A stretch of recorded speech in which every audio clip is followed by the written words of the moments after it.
je suis Jean-Michel Galac, bienvenue sur mon podcast Happycom. Après 20 ans en tant que commercial, sous différents statuts, j'ai choisi de me reconvertir dans l'accompagnement et la formation. J'aide les entrepreneurs dans leur prise de parole et le renforcement de leur mindset.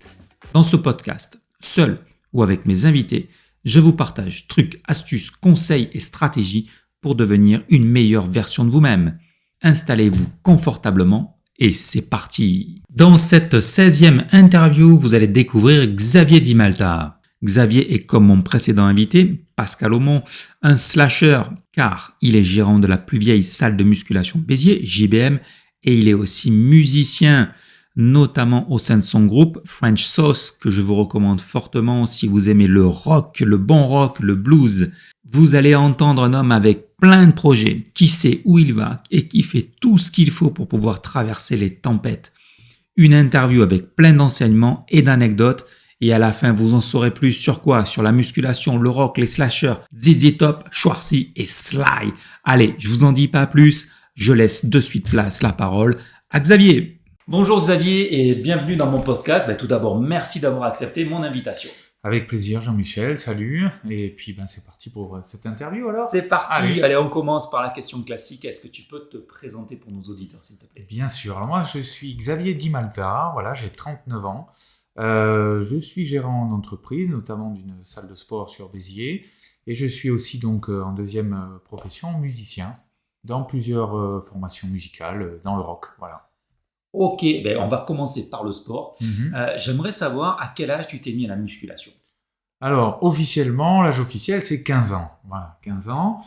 Sachant que donc, la petite histoire est que, comme mon père a ouvert la première salle sur Béziers en 82, et que moi, je suis né fin 81, j'ai toujours baigné dans cet univers-là. Et j'ai toujours connu la salle de sport, en vérité. Mais vraiment, l'activité, moi, je l'ai démarré sportive en musculation à 15 ans. Voilà. À 15 ans. Bon, tu as baigné dedans tout petit, c'est mais ça. Officiellement 15 ans. Avant la muscu ou pendant la muscu, est-ce que tu pratiquais un autre sport? Oui, moi, j'ai commencé à faire du sport, je crois, j'avais entre 6 et 7 ans.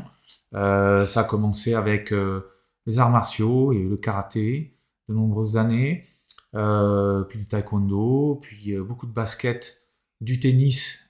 Voilà. Après, comme tous les gamins de ma génération, on faisait beaucoup de vélo, évidemment. On a arpenté les rues de Béziers.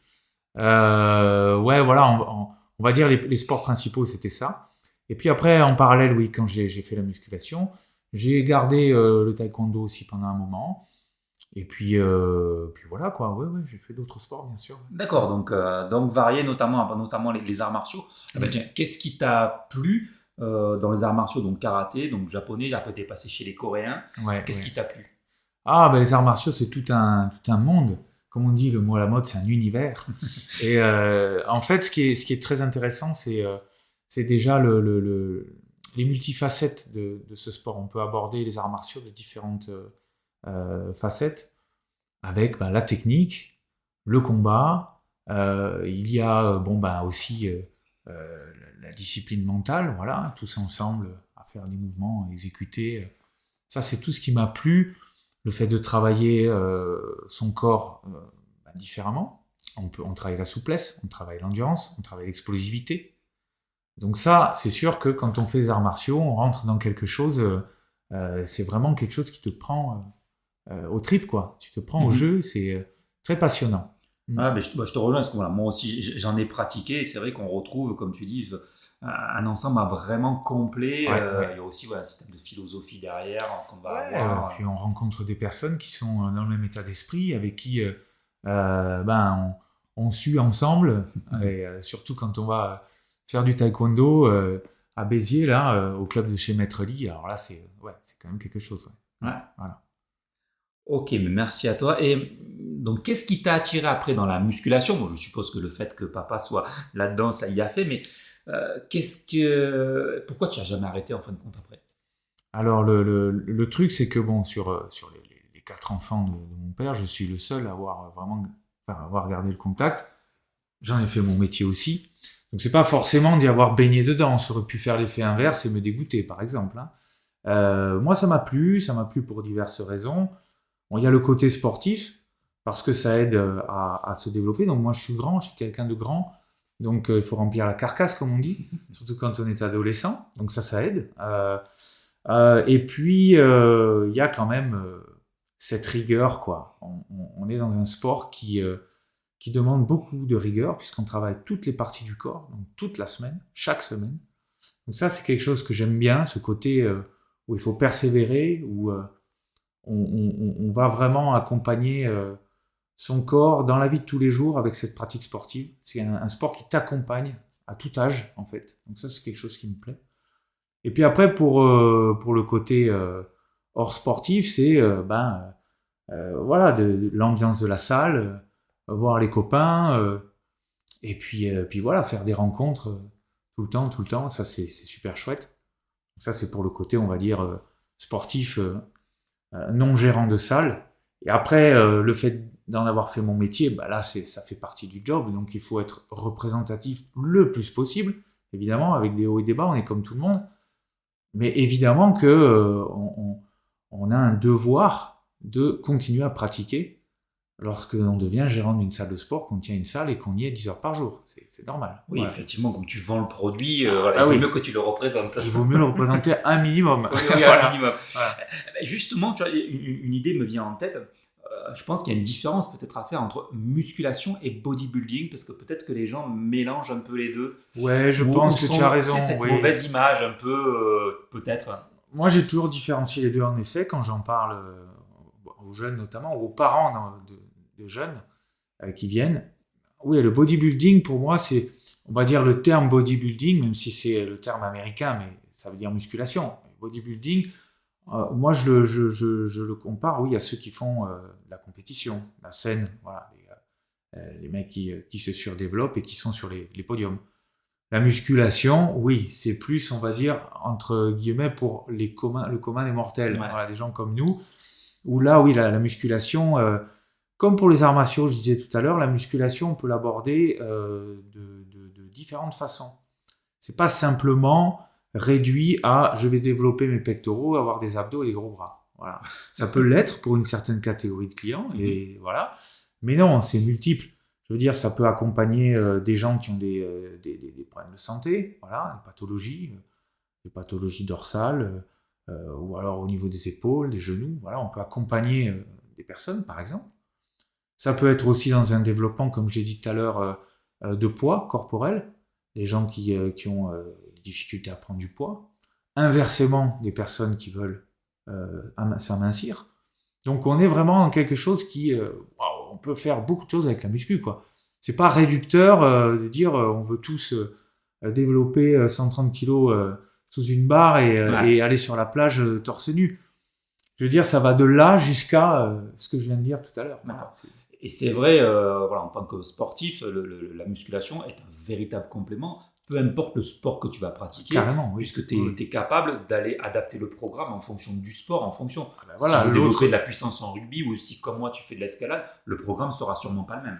Exactement, c'est la dernière facette, voilà. C'est-à-dire que ça peut être un sport qui t'accompagne dans ta pratique principale.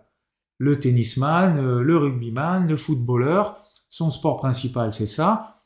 Et à côté, évidemment, aujourd'hui, la prépa physique, c'est incontournable. La musculation est incontournable. La France a mis un peu de temps à le comprendre par rapport à certains pays, mais maintenant, on est en plein dedans. Je veux dire, tous les clubs sportifs font faire de la prépa physique en musculation à leurs pratiquants. Ça, c'est voilà. Donc, c'est la dernière facette. D'accord. Justement, en tant que chef d'entreprise, est-ce que tu penses que l'activité physique est un plus ? Est-ce que les chefs d'entreprise devraient pratiquer une activité physique pour être plus performants ? Moi, je le pense, oui. Après, pour moi, c'est lié. C'est-à-dire que lorsqu'on est sportif régulier, ça veut dire qu'on a déjà un mental pour ça. Ouais. Voilà. Et par conséquent, pour ceux qui ont des entreprises, ils le savent, il faut quand même avoir aussi un mental pour tenir une entreprise, la gérer, la développer. Donc, il y a quand même beaucoup de similitudes. Dans le sens où la musculation, par exemple, je vous dis, c'est quotidien. On travaille quotidiennement son corps. Quand on a une entreprise, on travaille quotidiennement son entreprise. Mmh. Et il faut avoir le mental pour le faire. Donc, oui, je pense que ça aide. Je pense que si on est chef d'entreprise, avoir une activité sportive, ça va permettre justement de se forger une volonté, un mental, ça va aider. Ouais. Et moi, je pense que c'est la problématique. Si on est chef d'entreprise, pour être un bon chef d'entreprise, il faut faire 15 heures de travail par jour, il faut être submergé de boulot. On voit un peu cette philosophie-là. Alors que de s'accorder du temps à soi, travailler son corps et de se faire plaisir, au contraire, on va être plus dynamique, plus efficace. Ouais, après on glisse sur un autre débat de qu'est-ce qu'il y a, comme diraient les inconnus, il y a les bons gérants d'entreprise et les mauvais gérants d'entreprise. c'est un petit peu non, on va pas. Quand on arrive à gérer son temps, on arrive à placer toujours 3/4 d'heure, tel jour, une activité physique. Mm-hmm. Moi, j'ai beaucoup de clients qui font ça. Voilà. Alors évidemment, comme tu l'as dit, on bosse beaucoup quand on est une entreprise. On ne demande pas à quelqu'un qui a un commerce ou qui est artisan, qui bosse beaucoup, à venir s'entraîner tous les jours. C'est pas ça, en fait. Ce qui est important, c'est de maintenir une activité physique qui va te faire du bien déjà, qui va permettre de décompresser, d'aussi entretenir ton corps, parce que souvent, quand on est gérant d'entreprise, son corps, c'est la dernière chose à laquelle on pense. Ouais. On pense d'abord à son entreprise, puis à ses clients, et peut-être à un moment donné, à soi. Ouais.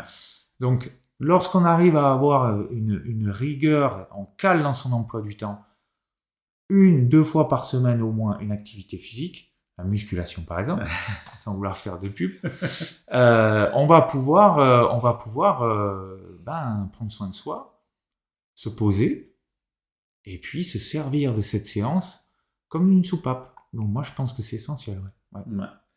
Eh bien tiens, puisqu'on parlait de commerce, ta salle de musculation, donc JBM, est la plus vieille salle de Béziers. Quel a été votre secret familial pour tenir sur la longévité, puisque tu as repris la salle de ton papa? Ouais, alors là c'est pareil, on nous pose souvent la question. Ça fait combien d'années? Eh bien ça fera 40 ans au mois d'avril prochain. 40 ans en avril 2002. Avril 82. Avril 82, mon père a ouvert sa première salle. Ouais. 40 ans. Ouais, c'est ça. Donc, je pense que il n'y a pas vraiment de secret. La formule, c'est la passion, déjà. Il faut être passionné de ce sport, de cette ambiance. Il faut aimer être au contact des gens, leur transmettre aussi l'envie de faire de la musculation. Après, pour ma part principalement, c'est aussi les challenges à relever dans gérer une entreprise, et notamment une entreprise familiale. Et le truc principal, c'est de bosser avec mon père. On s'est régalé, quoi. Toutes ces années qui sont passées, on a entrepris beaucoup de choses ensemble, on a réalisé beaucoup de choses ensemble. Ça, c'est une des choses principales pour moi, qui a été c'est vecteur de motivation, quoi. Voilà. Ouais. De dire, avec mon père, on a accompli ça, ça, ça et ça, et on est encore là, et ça, c'est quand même une chose. Et puis après, c'est de dire, mener un projet pour que les gens se sentent toujours bien, avec un savoir-faire, mine de rien, voilà, avec une ambiance, une réputation qu'il faut maintenir. C'est un ensemble de challenges très intéressants à relever, quoi. Et un truc, c'est qu'on a vu apparaître il y a quelques années les fameuses salles, on en a déjà parlé ensemble, ces fameuses salles low cost, qui font pas le même métier que toi, quelque part. Ils font plus le même métier, non, c'est vrai. Et comment vous avez fait pour passer à travers ça, puisqu'on les a vus se multiplier, notamment sur Béziers, et elles continuent, elles disparaissent. Comment vous affrontez cette concurrence-là? Là, c'est pareil, on pourrait en parler des heures. On va pas faire ça. On va essayer de résumer tout ça. Moi, principalement, c'est toujours garder sa vision. Voilà, avoir une vision et toujours la garder. Ne pas s'égarer en disant, on va faire comme les voisins qui se multiplient. Ça veut dire qu'à ce moment-là, tu n'es plus en accord avec ta vision. Donc ça, il faut garder le cap, en fait, que tu t'es fixé. Donc, c'est ce que j'ai fait. Il faut toujours avoir à l'esprit de ce qu'est le métier à la base. Voilà. En rajoutant, bien sûr, quelques nouveautés, parce que il y a des choses qui étaient bien avant qu'il faut garder. et il y a des choses qui sont bien maintenant et qu'il faut rajouter. Donc ça, c'est une petite recette, une petite formule, voilà. Et puis après, garder la tête froide et pas chercher absolument tout le temps à savoir ce qui se passe dans les autres salles, quoi, en vérité. Voilà, il faut savoir l'essentiel. Et puis après, garder son fonctionnement. Et je pense que c'est ce que les gens remarquent. C'est-à-dire que on va pas chercher à tous les râteliers, quoi. Ouais. On a notre méthode, on a notre vision, on a notre savoir-faire et on garde ce cap. D'accord. Tiens, en parlant de garder la tête froide, comment vous traversez cet épisode, on en parlait juste avant l'interview, de Covid, on ferme, on ouvre, on porte les masques, on porte pas les masques, voilà, toute cette complexité. Comment vous avez traversé et comment vous continuez à traverser cet épisode-là? Alors quand on est gérant d'entreprise, il faut avoir une capacité d'adaptation déjà de base, déjà. Voilà. Là, avec le Covid, ça a été poussé dans ces retranchements, quoi, les derniers retranchements, dans le sens où en fait, il y a les effets de surprise, il y a la navigation à vue, et avec ça, il faut s'adapter. Au lieu de s'adapter sur parfois 6 mois, 1 an, là, il faut s'adapter parfois d'une semaine à l'autre. Donc, il a fallu réagir, faire des choix qui n'ont pas été forcément agréables sur toute cette période. Et puis, il a fallu prendre des grosses décisions pour préserver le commerce. Voilà. Ça, c'est la chose principale qui a été le plus dur parce que ça a jeté un pavé dans la mare, hein, voilà, tout simplement. Et puis, il a fallu garder la tête froide. Voilà. Ouais. Que ça. La tête froide. Et puis, derrière, sur les réouvertures, je crois que ça a été ça le plus dur parce qu'à chaque réouverture, les 2 qu'on a eues, qu'est-ce qui va se passer? C'est les questions. Voilà. Qu'est-ce qui va se passer? Comment les clients vont réagir? Quels dégâts ont été faits dans le moral des gens, quoi, en fait. Parce que nous, on joue beaucoup sur... Enfin, les pratiquants, c'est beaucoup au moral hein, qui viennent s'entraîner à la salle. Hein. Ouais. S'ils ont le moral, ils viennent plus. S'ils ont moins le moral, c'est plus compliqué de se motiver pour venir faire du sport. Donc, on a fait ce mélange navigation à vue, tête froide, adaptation. Voilà. Voilà, les petits secrets un petit peu de la recette, comme tu dis, de tout dirigeant d'entreprise. Et c'est vrai, c'est ce qu'on disait avant. À un moment donné, tu as un événement sur lequel tu ne peux pas influer. Tu fais tout ce que tu peux possible et après, tu t'adaptes. Ouais. Tu croises les doigts. Ouais, ok. Allez, on va rentrer sur un côté un peu plus perso. Je sais que tu as une idole qui a su combiner le culturisme et la réussite économique. Peux-tu nous en parler? Oui, c'est une idole commune à des centaines de millions de personnes. Monsieur Arnold Schwarzenegger, évidemment. Je pense qu'on est des millions à être inspirés par ce personnage. Je crois que Arnold Schwarzenegger, tout ce qu'il a touché, il a réussi. Voilà, donc c'est vrai que c'est un mec quand même qui force l'admiration. Voilà. Donc on ne peut que s'inspirer de personnes comme ça. Et puis, quand on connaît un peu plus ses façons de faire, ses méthodes, etc., on va l'écouter, on va lire un peu ses ouvrages ou regarder ses quelques vidéos. Des fois, je sais qu'il fait des conférences. Ouais. Voilà. Et bon, c'est toujours bon d'aller piocher l'inspiration chez des personnes comme ça, quoi. Voilà. Pour le sport, pour la gestion d'entreprise, des affaires, et puis pour le développement personnel, quoi. Voilà. C'est sûr que quand on regarde son parcours, parce que certaines personnes s'arrêtent au Schwarzenegger de Conan le Barbare, de Monsieur Univers, mais quand on voit un petit gringalet autrichien qui n'a pas terminé, mais qui est arrivé assez en tant que sénateur de l'État de Californie, le parcours est pour moi exceptionnel. C'est exceptionnel. Il est incroyable. C'est assez incroyable. Ouais. Je pense que c'est un mec qu'on ne devrait plus citer en exemple dans les modèles de réussite. Alors, évidemment, la réussite, chacun y voit sa définition. Mais il s'est fixé ses objectifs, il a tous réussi, quoi. Et c'est clair. Et moi, pour moi, Arnold, c'est le symbole du slasher. Hein. C'est la personne qui est capable de toucher à tout. Et c'est vrai que cette vision, elle n'est pas toujours bien vue.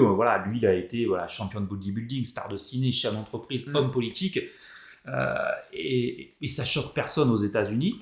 Et pourquoi en France, c'est toujours compliqué d'être un slasher ou d'être quelqu'un à multicasquette. Et on se dit un peu, voilà, comme disait mon grand-père, touche à tout, bon à rien.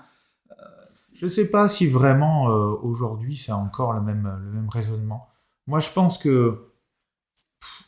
quand même que quand tu discutes avec les gens, ils reconnaissent, voilà, aujourd'hui ils reconnaissent que ce genre de personnage a réussi. Euh, je pense que le discours est moins péjoratif qu'avant, je remarque moi. Ouais, aujourd'hui. Alors est-ce que c'est le fait que ces gens-là se livrent plus maintenant de leur personne avec les réseaux sociaux? Ouais. C'est vrai que, par exemple, là, pour parler de son concurrent principal, Stallone, hier je regardais, parce que Stallone, là, il est peintre aussi, il fait des... Ouais. Je savais pas, il est peintre. Un truc. Et donc là, il a été pris en exposition dans un grand musée en Allemagne, et il a fait donc un discours en expliquant, pourquoi il faisait de la peinture, tout ça. Et ça, on l'aurait peut-être pas su dans les années 90. Là, on a vu quelqu'un qui l'a filmé au smartphone, et quelque part, en fait, on les voit plus humains aujourd'hui, ces gens-là. Alors que toi et moi, quand on a grandi, on les voyait, ils étaient intouchables. Ces mecs-là, C'était des super-héros. On ne les imaginait pas vivre autrement que comme dans leur personnage, quoi. Voilà. Aujourd'hui, on les touche du doigt, donc je pense que ça, c'est ce qui a permis de montrer que c'est des personnes qui réussissent aussi parce que ils montrent une autre facette, quoi. Voilà. Ouais. Moi, c'est mon avis. Après, je peux me tromper. Je pense que les gens ont changé d'optique un peu par rapport à ça. Ouais, puis je trouve que c'est intéressant de se dire, voilà, de prendre un peu aussi du recul et de voir que voilà, ces gens-là, ils sont pas juste une personne que tu vois, voilà, comme disait Conan, qui est le symbole, voilà, un peu de Schwarzy, et qui est capable de faire énormément de choses. En plus, toi, tu as eu la chance de le rencontrer. Eh ouais, j'ai eu cette chance-là avec vraiment un hasard terrible. À Los Angeles, au Gold Gym là-bas, dans la salle. Et le matin, je suis tombé dessus, il est arrivé, donc j'ai eu la chance de lui serrer la main, de m'entraîner à côté de lui. Donc c'était un très grand moment. Très très grand moment. Et c'est vrai que pour finir avec Arnold, lorsque j'ai pu le voir donc là-bas au Gold Gym à Los Angeles, c'est le regard qui m'a marqué. Ah ouais. Ouais. Parce qu'il avait donc, c'était en 2016, donc il avait 67, 68 ans, je crois, quelque chose comme ça. Et les yeux, c'était le regard d'un jeune homme. Ah ouais. Ça m'a surpris, mais alors impressionnant. C'est ça qui m'a surpris. Toujours pétillant, plein d'énergie. Ah ouais. C'est incroyable. Ouais. C'était en désaccord avec la morphologie, quoi. De quelqu'un qui, on voit qu'il a 65 ans passés. Qui est toujours bien, hein, mais avec un regard de jeune homme, quoi. D'accord, de conserver la passion, quoi. Ouais, toujours la même dynamique. Pour rebondir sur le côté casquette, slasher, tu l'as dit en début d'interview, tu as une autre passion et un autre métier qui est la musique. Ouais, exact. Et tu es tombé dedans à quel âge? Bon, moi, j'ai toujours été sensible à la musique. Je veux dire, j'ai grandi. Mon grand frère, lui, a ouvert la voie et c'est un mélomane, mon frère, en plus d'être musicien, il aime beaucoup de styles de musique. Et donc, quand j'étais gamin, parce qu'on a 7 ans d'écart, il a 7 ans de plus que moi, il écoutait énormément de musique déjà. À l'époque des vinyles et des cassettes. Donc, ma mère aussi était friande de ça. Donc, j'ai toujours écouté beaucoup de musique. Donc, ça m'a développé énormément l'oreille et les goûts musicaux. Et c'est vers l'âge de 10-11 ans, moi, j'ai commencé à écouter mes propres trucs. Ça a été le rock'n'roll, le blues, en tombant sur des disques comme ça par hasard. C'est un coup de foudre musical. Tu peux nous citer un coup de foudre que tu as pu avoir, un disque qui t'a marqué ou une cassette? Chuck Berry, ça a commencé avec Chuck Berry, ouais. Là, j'ai pas compris ce que c'était. J'ai pas compris, ça m'est tombé dessus. J'ai pris ce CD là, qui était dans un magazine de mon frère là. Puis j'ai mis le CD quand il était pas là, comme un petit rebelle là, tu vois. Et puis je suis tombé sur ça, puis il y avait aussi dessus des trucs de rhythm and blues. J'ai dit mais qu'est-ce que c'est que ce truc, quoi. Qu'est-ce que c'est que ce truc? Puis c'est parti de là, voilà. Et du coup après c'est devenu une véritable passion? Après moi j'ai voulu faire de la guitare à 10 ans, sauf qu'à 10 ans à Béziers, dans le début des années 90, quand t'allais chez un prof de guitare, tu disais je jouais du blues et du rock'n'roll, et il comprenait pas. Donc il m'a calé une guitare acoustique dans les mains et il me faisait jouer de la musique classique. Donc ça l'a pas fait en fait. Mais vraiment, vraiment pas du tout. Donc en gros j'ai arrêté, voilà, j'ai arrêté. Et jusqu'à mes 20 ans, je me suis gavé de musique. Je me suis acheté plein de disques. Et puis en parallèle, mon frère aussi continuait à écouter beaucoup de choses. Et puis pour mes 20 ans, mon frère et mon père l'ont senti. Mon frère, ma mère gratte. Et puis voilà. D'accord. Voilà. C'est là où ça a commencé Ouais, vraiment. ouais. Et donc beaucoup de musique. Et est-ce qu'à un moment donné, tu t'es dit, bah tiens, je vivrais bien de la musique. Et est-ce que tu as rencontré des difficultés et quelles étaient? Bah déjà l'objectif, le premier, ça a toujours été de faire les deux, quoi, d'avoir la salle et de faire de la scène, voilà, et de pouvoir faire les deux le maximum possible. Donc ça, j'ai pris beaucoup sur mon énergie à faire des saisons entières l'été et en même temps le jour gérer la salle et puis la rentrée, repartir à la rentrée à fond à la salle. Donc j'ai fait ça pendant beaucoup d'années. Plus les dates en hiver, les répétitions et toujours ça en même temps. Je continue, hein, je fais toujours ça d'ailleurs, voilà. Mais donc ouais, ça a été une source de revenus il y a déjà quelques années, ouais, déjà, Ouais. voilà. Après, vivre de la musique, c'est toujours la question. Les gens se disent, est-ce que c'est dur de vivre de la musique? Mais je pense que c'est aussi dur que de vivre d'autre chose, quoi. Ouais. Il faut bosser comme un fou. Voilà, Ouais. c'est tout. C'est pas parce que voilà, il faut savoir faire beaucoup de choses. Savoir démarcher, il faut savoir répéter, organiser, vivre en groupe. Donc il y a de la ressource humaine aussi, il y a du démarchage, donc c'est du commercial. Ouais. Je veux dire, pas de secret, hein. Les Rolling Stones, c'est le plus grand groupe du monde et c'est des hommes d'affaires, hein. Oui, complètement. Mick Jagger, Keith Richards, et si c'est pas des hommes d'affaires, le groupe, c'est comme tous les autres groupes qui ont disparu. C'est parce qu'ils savent pas gérer, quoi. Voilà. C'est très compliqué, hein, la musique, hein, pour ça. Hein. Et puis, comme tu dis, il y a ce phénomène où il faut bosser, quoi. Peu importe, tu peux être le plus doué du monde. Enfin, moi, j'adore Eric Clapton. Ouais. Et quand tu vois son parcours, ce mec joue des heures et des heures. Il s'entraîne tout le temps. Et c'est pas pour rien que, voilà, que c'est parmi un des meilleurs. Et puis, il faut pas regarder les heures, quoi. Ouais. On en revient toujours au même truc, de comparer un sportif, un gérant d'entreprise, un musicien, il faut qu'il ait ces qualités-là, quoi. Et le mental, parce que tu sais, t'as des hauts et des bas. Les gens disent, ouais, mais c'est une passion. Alors, quand une passion devient un métier, c'est compliqué à appréhender pour la plupart des gens. Une passion devient un métier, parce que normalement, une passion, c'est qu'un hobby. Tu vois, tu comprends? Donc, ça demande pas, tu dois te détendre quand tu fais de la guitare, tu vois. Sauf que quand ça devient quelque chose où tu es en représentation, tu demandes de l'argent pour ça, c'est plus la même chose. Tu peux pas jouer comme quand tu joues dans ta chambre. Il faut monter de niveau sans arrêt. Donc, on rejoint tout ce qu'on dit depuis le début de l'interview, quoi. Voilà.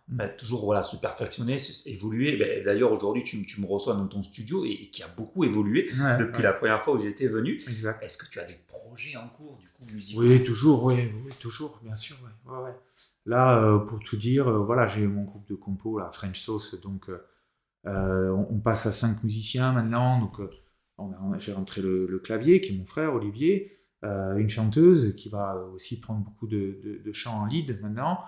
On a des belles choses qui arrivent pour 2022, donc j'en parle pas par superstition, mais c'est des super plans, donc voilà. En parallèle, donc je bosse avec mon frère en duo, donc on fait des prestats en duo. En trio aussi, donc mon frère, moi et la chanteuse, Marilyn. Et puis le tribut de Pink Floyd, donc, où là on est 8 musiciens et on fait un hommage au Pink Floyd. Voilà. Tout ça, c'est beaucoup de boulot. Beaucoup de boulot, plein de choses, mais en tout cas plein de choses sur 2022 qui vont arriver. Oui, bien sûr. Mais ça c'est vraiment génial.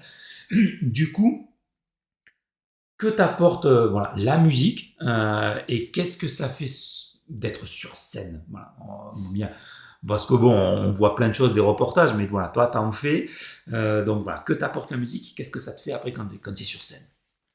Alors déjà, être sur scène, c'est une parenthèse, d'accord? En fait, le terme en ce moment, c'est le moment présent, tu sais. Beaucoup de gens parlent du moment présent, machin. Quand on est sur scène, c'est le moment présent. C'est-à-dire qu'il y a une parenthèse qui se crée, et avant de monter sur scène jusqu'à en sortir, ce moment-là, il y a un truc qui se passe où t'es que à l'instant, quoi. Tu penses pas après, tu penses pas avant. Donc déjà, ça c'est excellent. C'est-à-dire que tu peux avoir des soucis, tu peux avoir des préoccupations, tu peux être un peu fatigué, un peu malade. Tout ça, ça disparaît. Dès que tu montes sur scène, C'est terminé. Ah, ça déjà, c'est génial. Après, c'est le fait de jouer avec d'autres personnes. Alors ça, c'est quand même un truc qui est formidable, quoi. Faire confiance absolue, tu vois, au batteur qu'il y a derrière, à ton pote bassiste. Ferme les yeux et en fait, tu sais que tu peux compter sur eux, quoi. Et c'est ce qui fait l'alchimie d'un groupe, quoi. Ça, c'est vraiment génial. Après, c'est prendre du plaisir. Voilà, tu t'éclates. C'est des sensations qui sont difficilement explicables avec des mots. Voilà. Ouais. Et puis, ce plaisir que tu prends toi et que prend le groupe, c'est pour donner du plaisir aux spectateurs.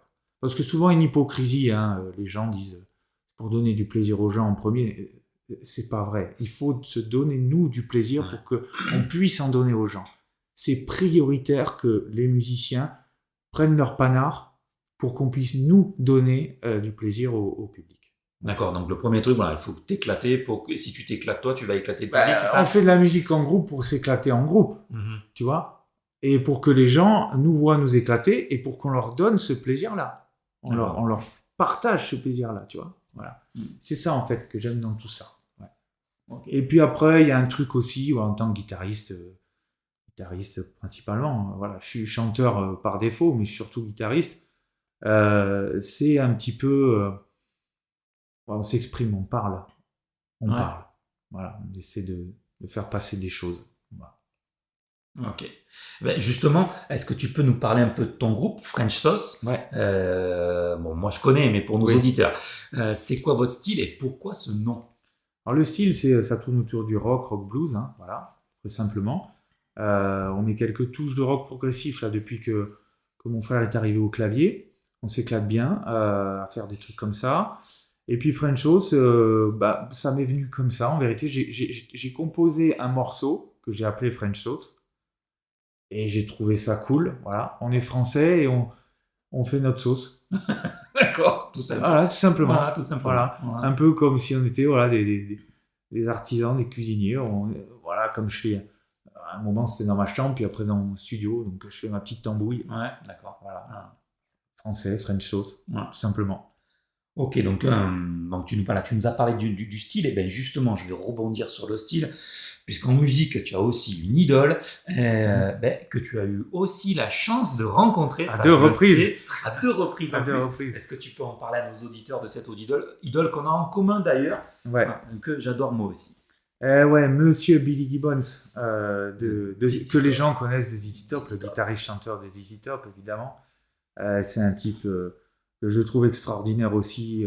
C'est un des mecs les plus cool de la planète, en vérité, quoi. Touche à tout aussi, peu de gens le savent, et tout ce qu'il touche, il le réussit. C'est encore un mec formidable, quoi. Très humble. Et si tu veux, voilà, pour moi, c'est le guitariste qui m'inspire le plus et qui me parle le plus. Ouais. Voilà. Plus après tout son monde, son univers, c'est un mec au second degré. Ouais, je suis pas objectif. Je peux pas être objectif. Et ouais, j'ai eu la chance de rencontrer une première fois après un concert à Londres en 2009. Un grand moment aussi. Voilà, je pensais pas. Et puis finalement, on a attendu et on était là aussi. Quelques privilégiés, voilà, à l'avoir rencontré, l'avoir serré la main, discuter un peu. J'avais filé à l'époque une maquette avec le culot. Je me demande comment j'ai pu faire un truc pareil parce qu'on n'avait pas le niveau, mais bon, c'était manière d'eux. Et puis après, c'était en 2019 au Déferland d'Argelès. Pareil, avec un truc, une histoire qui m'a pris 2 ans de boulot acharné, de persévérance pour réussir jusqu'au dernier moment à pouvoir le rencontrer, à discuter enfin avec lui véritablement. Voilà, lui filer la carte, prendre une photo et puis faire vraiment un moment formidable, quoi. Voilà, c'était cool. Vraiment. Ouais, voilà, on voit toujours voilà, ce leitmotiv chez toi, cette persévérance qui fait que à un moment donné, ça va payer, quoi. Ah ouais, toujours, ouais. Et donc, je vois donc que tu as la chance de pouvoir vivre de deux de tes passions. Ouais. quel conseil donnerais-tu aux personnes qui voudraient faire comme toi? Ils ont une passion, bon, ils ont leur métier, mais ils osent peut-être pas lâcher et partir là-dedans, de se dire d'aller vivre de leur passion. Ouais, vivre de sa passion, ouais, ça c'est quand même quelque chose aussi, je trouve, qui vient de plus en plus à la mode, parce que bon bah voilà, il faut se lever un matin et dire qu'est-ce que j'aime, qu'est-ce qui doit rester un loisir, parce que ça peut être qu'un loisir, hein, voilà, et qu'est-ce qui est une véritable passion avec lequel je vais prendre peut-être le risque de l'entacher, cette passion, en faisant un truc rémunérateur. Ça, c'est un danger aussi. Faire attention. Ouais. Quelque chose qui est une passion, parfois, quand ça devient ton métier, ça la salit. Tu comprends ce que je veux dire ou pas? Ouais, vas-y.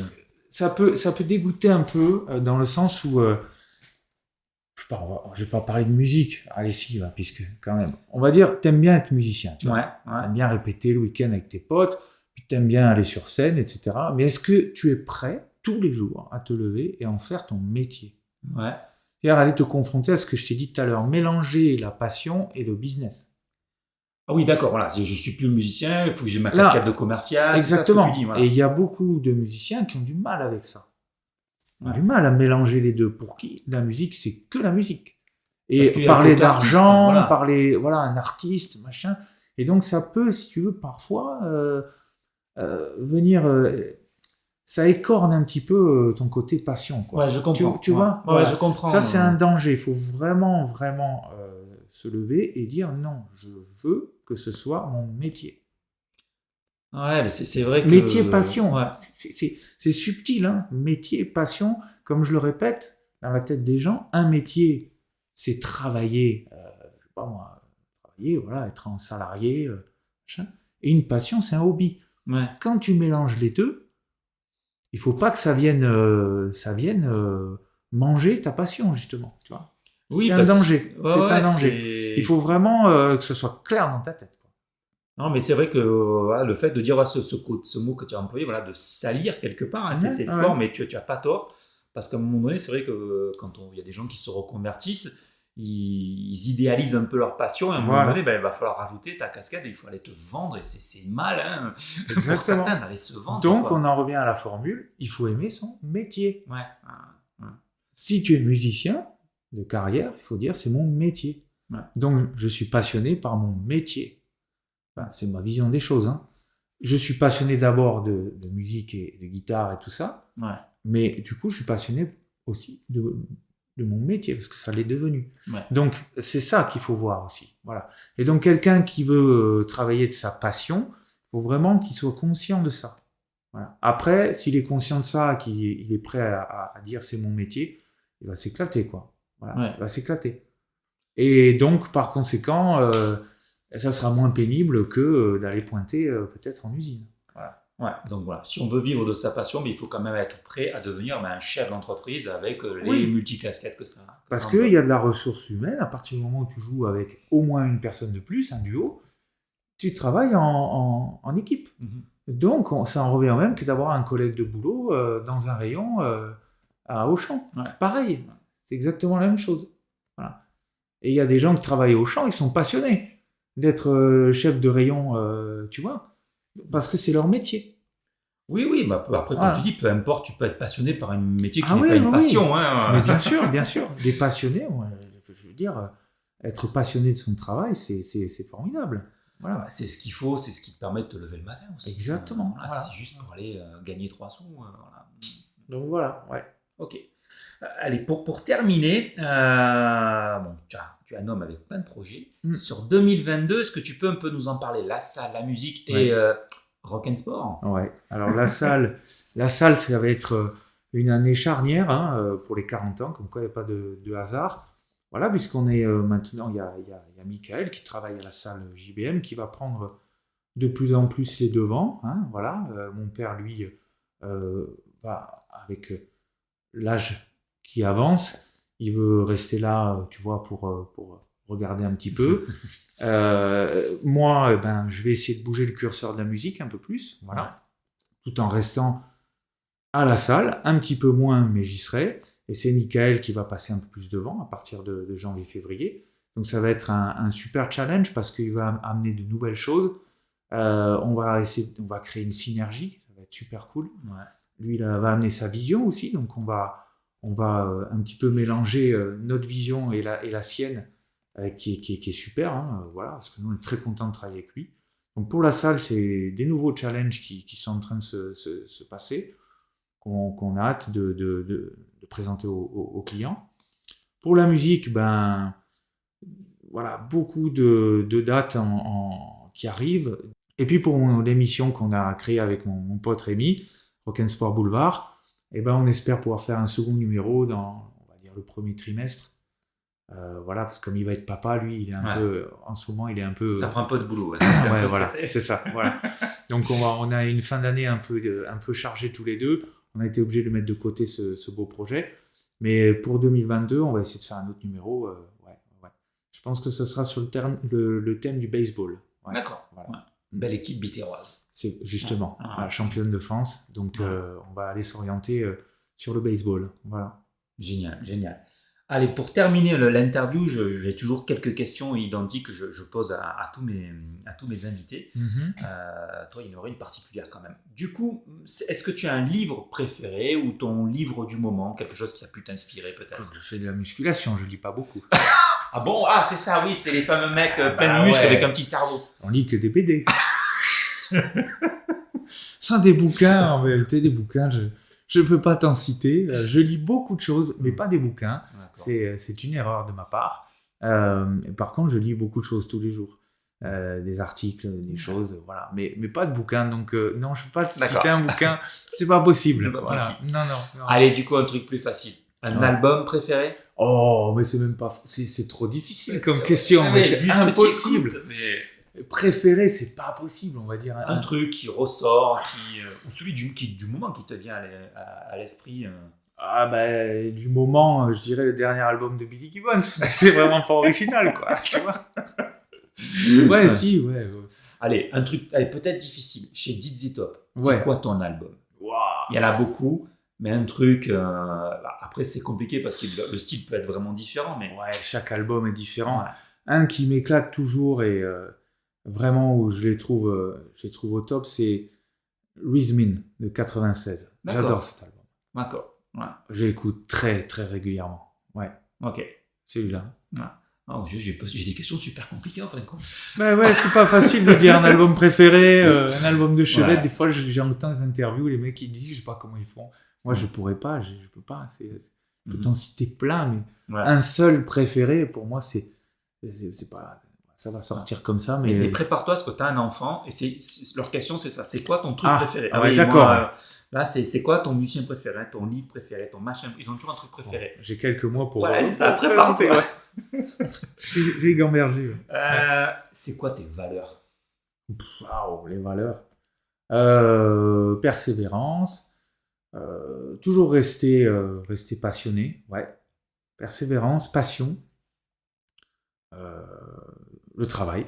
Parce que voilà, il faut bosser. C'est comme ça. Principalement, tourne autour de ça. La persévérance, ouais. On a vu que si ça te réussit en même temps. Ouais, après, je dirais essayer de rester droit dans ses bottes. Rester droit dans ses bottes. Ouais. On a déjà échangé là-dessus, mais c'est vrai que tu as raison. Il faut, quitte à pas toujours passer pour un gentil, mais voilà. Allez, pour terminer, est-ce que tu as une citation ou un mantra, quelque chose qui t'anime? Non, j'ai pas de citation. Non. Pas vraiment, non. Pas de citation. Pas forcément. J'en ai pas qui me viennent à l'esprit là. D'accord. Non. Ok. Eh bien, écoute, merci à toi pour cette super interview une fois de plus, même si on se connaît depuis de nombreuses années. J'ai appris plein de choses. C'est cool. Ça a été vraiment un super échange. Et j'espère que nos auditeurs se seront bien éclatés en tout cas. Merci à toi. Merci. À très bientôt. Ciao. Mille merci à tous d'avoir écouté cette interview jusqu'au bout. J'espère que comme moi, vous avez pris du plaisir à écouter Xavier nous parler de musculation, de musique et d'entrepreneuriat, de persévérance. En tout cas, voilà, si vous passez sur Béziers, n'hésitez pas à aller lui faire un petit coucou. Je suis sûr que cela lui fera très plaisir. La salle de musculation JBM, la plus vieille salle de muscu sur Béziers. Si vous voulez en savoir plus sur Xavier, sur sa salle, sur son groupe de musique, vous allez trouver tous les liens dans la description de l'épisode. Si vous êtes musicien et que vous aimez le blues et le rock, allez-y, allez écouter du French Sauce. C'est vraiment top, top, top. Une dernière chose avant de nous quitter, un truc qui compte énormément pour moi. Prenez 5 minutes pour me donner un avis 5 étoiles sur Apple Podcast. Et si Apple, ce n'est pas votre truc, ce n'est pas bien grave, partagez le podcast autour de vous. 1000 merci d'avance et à lundi prochain.